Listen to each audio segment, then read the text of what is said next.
Wel, o'n i lythyron mas i bawb oedd wedi dangos unrhyw fath o ddiddordeb. Oedd wedi bod yn y cyfarfod gwreiddiol yn Ysgol Hab, Plaid Cymru yn Fontarddulais, a bobl wedi dod lan atoch chi wedyn a dweud, wel, pam i chi wedi wneud i mi to?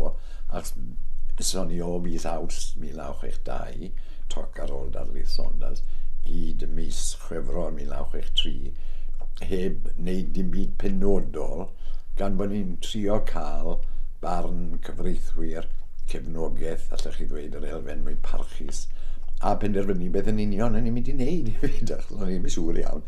Sŵt o'ch chi'n cael yn y cant i droseddu'r un pryd. Gareth Miles, fi'n credu, oedd tu ôl i'r syniad o blastro adeiladau cyhoeddus. Ond eich modd yn cymryd rhyw hand o fuso, ac son i help Graham Hughes a Hywel Moseley, oedd yn yr adran gyfraith yn Aberystwyth, i weid a oedd na sail i gredu y galle yn adon ar awdurdodau gynnal tysoedd a nhw'r mas gwisiau yn Gymraeg. Oedd rhyw amheuaeth ynglyn â hynny, oedd rhai awdurdodau'n dweud allech chi ddim. Ond oedd Graham Hughes yn sicr i'r casgliad bod e ffili ffili unrhyw fesur seneddol neu unrhyw statute oedd yn gwaharddau.